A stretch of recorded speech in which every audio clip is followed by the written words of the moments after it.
श्री शिव महापुराण रुद्र संहिता तृतीय खंड अध्याय 7 का आज हम भाग 2 सुनेंगे।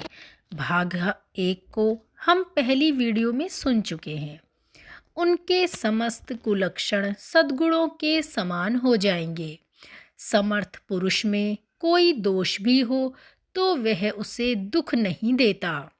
असमर्थ के लिए ही वह दुखदायक होता है। इस विषय में सूर्य, अग्नि और गंगा का दृष्टांत सामने रखना चाहिए। इसीलिए तुम विवेकपूर्वक अपनी कन्या शिवा को भगवान शिव के हाथों सौंप दो। भगवान शिव सबके ईश्वर, सेव्य, निर्विकार, सामर्थ्यशाली और वे अविनाशी हैं। वे जल्दी ही प्रसन्न हो जाते हैं, अतः शिवा को ग्रहण कर लेंगे, इसमें संशय नहीं है। विशेषतः वे तपस्या से वश में हो जाते हैं। यदि शिवा तप करे तो सब कार्य ठीक हो जाएगा। सर्वेश्वर शिव सर्व प्रकार से समर्थ हैं। वे इंद्र के वज्र का भी विनाश कर सकते हैं। ब्रह्मा जी उनके अधीन हैं तथा वे सबको सुख देने वाले हैं। पार्वती भगवान शंकर की प्यारी पत्नी होंगी। वह सदा रुद्रदेव के अनुकूल रहेंगी, क्योंकि ये महासाध्वी और उत्तम व्रत का पालन करने वाली हैं तथा माता पिता को सुख देने वाली हैं। यह तपस्या करके भगवान शिव के मन को अपने वश में कर लेंगी और वे भगवान भी इसके सिवा किसी दूसरी स्त्री से प्रेम विवाह नहीं करेंगे। इन दोनों का प्रेम एक दूसरे के अनुरूप है। वैसा उच्च कोटि का प्रेम न तो किसी का हुआ है, न इस समय है और न ही आगे कभी होगा। गिरिश्रेष्ठ इन देवताओं के कार्य करने हैं। उनके जो काम नष्ट प्राय हो जाते हैं, उन सब का इनके द्वारा पुनः उज्जीवन या उद्धार होगा। अद्रिराज आपकी कन्या को पाकर ही भगवान हर अर्धनारीश्वर होंगे। इन दोनों का पुनः हर्षपूर्वक मिलन होगा। आपकी यह पुत्री अपनी तपस्या के प्रभाव से सर्वेश्वर महेश्वर को संतुष्ट करके उनके शरीर के आधे भाग को अपने अधिकार में कर लेगी, उनका अर्धांग बन जाएगी। गिरिश्रेष्ठ तुम्हें अपनी यह कन्या भगवान शंकर के सिवा दूसरे किसी को नहीं देनी चाहिए। यह देवताओं का गुप्त रहस्य है, इसे कभी प्रकाशित नहीं करना चाहिए।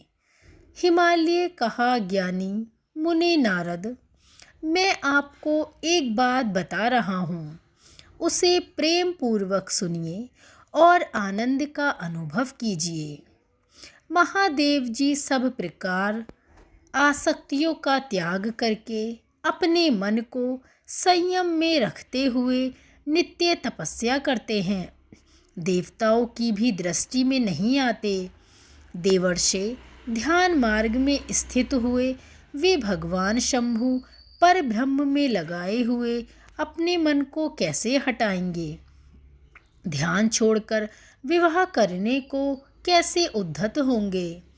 इस विषय में मुझे महान संदेह है।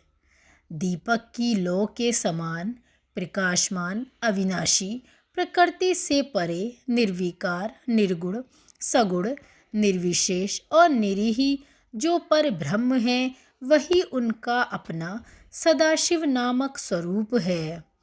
अतः वे उसी का सर्वत्र साक्षात्कार करते हैं। किसी ब्रह्म अनाम पर वस्तु पर दृष्टि नहीं डालते। मुने यहाँ आए हुए किन्नरों के मुख से उनके विषय में नित्य ऐसी ही बात सुनी जाती है। क्या वह बात मिथ्या है? विशेषतः यह बात भी सुनने में आती है कि भगवान हर ने पूर्व काल में सती के समक्ष एक प्रतिज्ञा की थी उन्होंने कहा था, दक्ष कुमारी प्यारी सती, मैं तुम्हारी सिवा दूसरी स्त्री का अपनी पत्नी बनाने के लिए वरण नहीं करूँगा, न ही ग्रहण करूँगा। यह मैं तुमसे सत्य कहता हूँ। इस प्रकार सती के साथ उन्होंने पहले ही प्रतिज्ञा कर ली थी। अब सती के मर जाने पर वे दूसरी किसी स्त्री को कैसे ग्रहण करेंगे? यह सुनकर नारद ने कहा, महामते गिरिराज, तुम्हें इस विषय में चिंता नहीं करनी चाहिए। तुम्हारी यह पुत्री काली ही पूर्व काल में दक्ष कन्या सती हुई थी। उस समय इसी का सदा सर्वदा सती नाम था। वे सती दक्ष कन्या होकर रुद्र की प्यारी पत्नी बनी हुई थीं। उन्होंने पिता के यज्ञ में अनादर पाकर तथा भगवान शंकर का अपमान हुआ देख क्रोधपूर्वक अपने शरीर को त्याग दिया था। वे ही सती फिर तुम्हारे घर में उत्पन्न हुई हैं। तुम्हारी पुत्री साक्षात जगदम्बा शिवा हैं। यह पार्वती भगवान हर की पत्नी होंगी, इसमें संशय नहीं है। नारद, ये सब बातें तुमने हिमवान को विस्तार पूर्वक बतलाईं।